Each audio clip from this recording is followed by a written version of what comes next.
Oke, Wak, jadi kisah horor hari ini datang dari Wawa aku yang minta dipanggil dengan nama Dea. Halo Dea. Jadi Wak, cerita dari Dea ini terjadi pada tahun 2017 lalu di saat Dea ini masih kuliah. Jadi pada suatu hari ada saudaranya Dea yang sedang mengadakan kikahan di rumahnya. Kekah ponakannya Dea lah gitu. Nah hari itu sebelum acara dimulai Wak, salah satu saudaranya Dea, kita sebut aja lah namanya siapa ya? Ruri.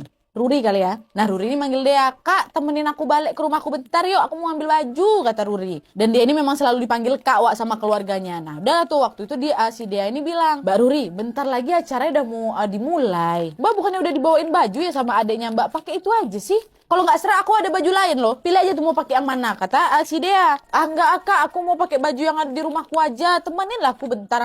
Kan dekatnya rumahku, nggak akan telat kita, kata Ruri. Nah karena kasihan sama Ruri, dia pun setuju Wak untuk nemenin si Ruri ini. Ayolah cepat. Nah pas lagi mau jalan keluar rumah Wak, tiba-tiba kakak laki-lakinya Dea, kita sebut aja lah Mas Dio ya. Mas Dio ini bilang, jangan macam-macam kalau terjadi sesuatu ya. Itu kata Mas Dio. Nah waktu itu didiemin aja sama si Dea dan Ruri Wak. Dah jalanlah mereka tuh ke rumahnya Mbak Ruri. Nah gak lama setelahnya sampailah mereka di rumahnya Ruri. Nah pas baru akan masuk ke halaman rumahnya Ruri Wak, Dea ini sempat mengucapkan salam.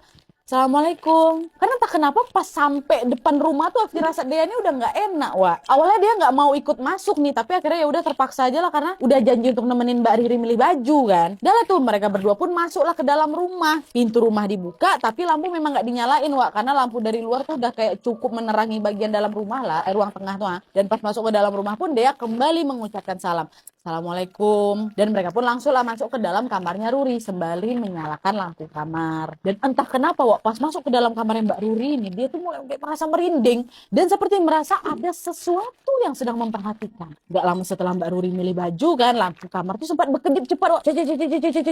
Gitu kayak gak berhenti. Dia pun makin ngerasa, wih ada gak beres di sini nih berarti. Karena dia ini kesal, karena dia ini malas dijahilin Wak. Pas lampunya lagi kedap-kedip gitu Wak, dia ini pun langsung kayak mukul bangku yang ada di dalam kamarnya Ruri itu loh, sambil bilang, bisa diam gak kalian?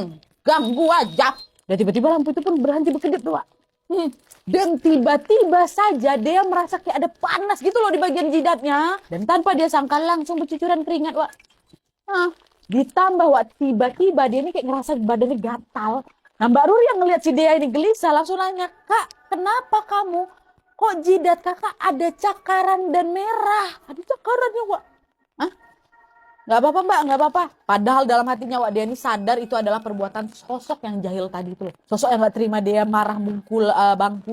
Karena hal itu dia pun semakin gak nyaman lah di dalam kamarnya Ruri kan. Karena si sosok ini udah main fisik. Akhirnya dia nanya ke Ruri, Mbak Ruri udah selesai belum? Ayo, udah. Yuk baliklah ke rumah kamu. Ayo Mbak, yuk udah gak kuat. Panas sekali nih jidat aku, kata si Dea. Dan mereka pun akhirnya jalan keluar rumah. Dia pun mengucapkan salam kembali. Dan sebelum keluar halaman, Mbak Ruri tiba-tiba nanya lagi, Kak, ngapa kok jidat kau tuh jadi nambah 3 cakarannya? Nggak apa-apa, Ruh. Yuk kita balik, udah balik. Dia udah mulai panik tuh, tapi masih berusaha buat menenangkan diri, Wak. Gak lama, sampailah mereka di rumah si Dea lagi. Nah, pas masuk ke dalam rumah, Wak, acara sudah dimulai nih. Dia duduklah paling belakang. Nah, pas dia baru aja duduk, tiba-tiba tangan si Dea ini bergerak sendirinya. Bergerak dengan sendirinya. Dia nggak bisa ngontrol, bergerak tangannya tuh. Nggak tahu lah dia menari apa, pokoknya tangannya bergerak. Bukan dia ngerakin tapi. Dia nggak bisa ngontrol tangannya. Dan kalian tahu tangannya ini ngapain? Dari tangan yang bergerak-gerak itu, tiba-tiba tangannya mencolok kedua matanya Dea sendiri. Jadi dia ini benar-benar kayak nyolok matanya sendiri pakai tangannya tuh. Nyetas gitu. Tapi bukan dia loh yang gerakin tangannya, bukan. Dia jelas dicolok matanya. Hah? Apa nggak langsung menjerit nangis karena kesakitan sih dia tua. Pas dia berusaha untuk ngebuka matanya kan dia nggak bisa ngeliat apapun. Dia jadi kayak buta sesaat gitu loh. Wah, gimana orang matanya kecolok kok. Nah karena teriakan dia, acara pun jadi nggak fokus Wak.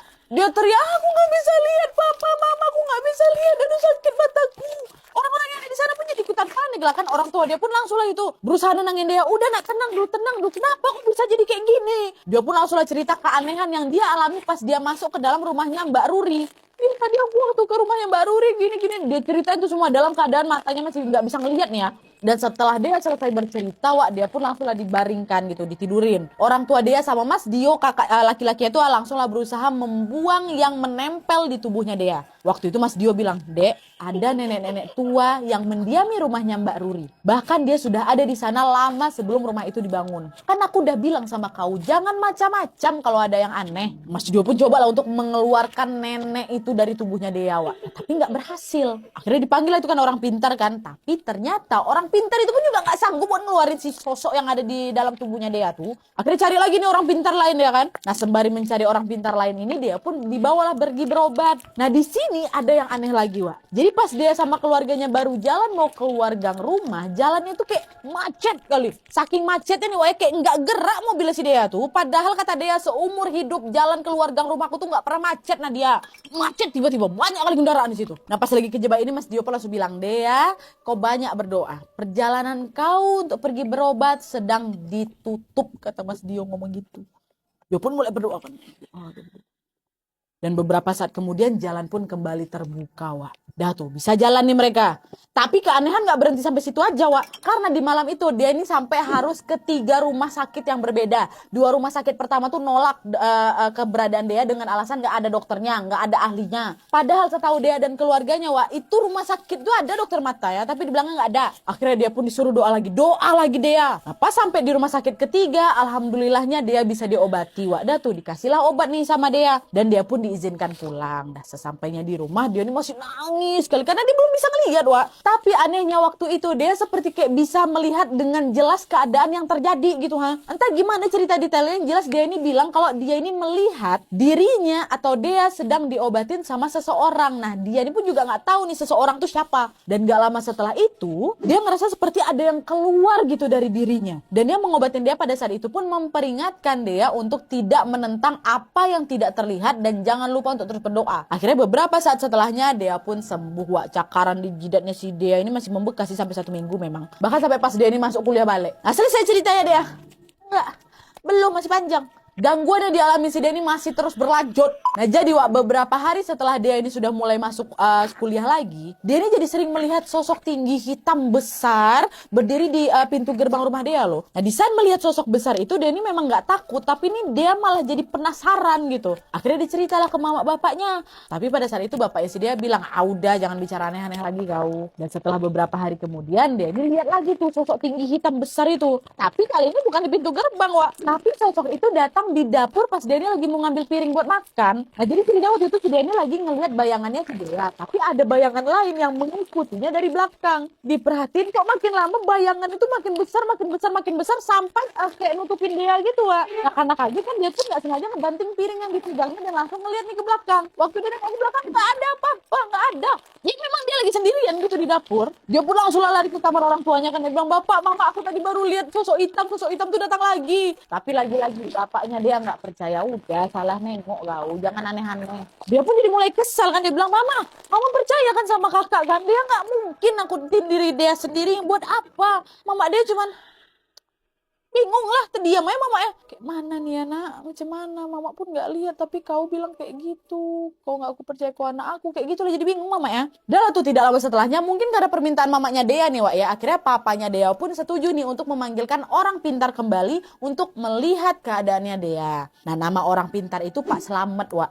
Pak Slamet pun datang lah tuh. Pas sudah datang, orang tua Dea pun langsung lah menceritakan apa yang Dea lihat selama ini. Nah Pak Slamet pun bilang, Pak, apa yang dilihat sama anak Bapak itu betul. Nggak salah, Pak. Kemampuannya untuk melihat ini menurun dari keluarganya. Mungkin Bapak sama Ibu memang tidak mempunyai kemampuan yang sama, tapi istri Bapak ini, ibunya Dea ini adalah keturunan darah biru. Jadi kemampuan melihat ini nurun ke anaknya Bapak dari buyutnya. Jadi ya jangan heran, Pak. Aman dengar perkataannya Pak Slamet, ayahnya dia pun jadi terdiam lah. Oh berarti nggak bohong anaknya. Dia pun juga sempat terdiam pada saat itu. Karena jujur waktu itu dia pun sendiri kaget, Wak, dan tidak mengerti darah biru kayak mana nih. Tapi waktu itu Pak Slamet nggak ngejelasin lebih jauh lagi, Wak. Pak Slamet cuman kayak memagari si Dea supaya nggak diganggu lagi sama sosok tinggi besar hitam tadi tuh. Setelah hari itu dia pikir, gangguan aku akan berhenti. Tapi lagi-lagi dia salah. Jadi dia ini ingat betul, Wak, hari itu hari Jumat katanya. Waktu itu dia ini lagi masuk kuliah kelas pagi sampai sore. Nah pas lagi masuk kuliah pagi, Wak, dia ini kayak sempat bercermin kok menyisir. Bercermin dengan cermin yang memang sudah dibawanya. Jadi kayak ngaca di dalam kelas gitu loh. Nah di saat dia lagi bercermin ini, Wak, dia melihat kayak ada yang gak beres sama wajahnya. Kenapa? Mata kanan dia bawah mata kanannya dia macam kayak benjol gitu loh, Wak. Benjol kayak digigit semut merah, tau kalian kan? Apa nih? Kok ada benjol? Tapi nggak gatal. pula. Nah karena ngerasa benjolan itu gede kali, dia pun pakailah kacamata. Niatnya tuh supaya benjolan di bawah mata itu kayak nggak kelihatan kali. Nah di saat itu Wak, dia ini udah mulai ngerasa kayak,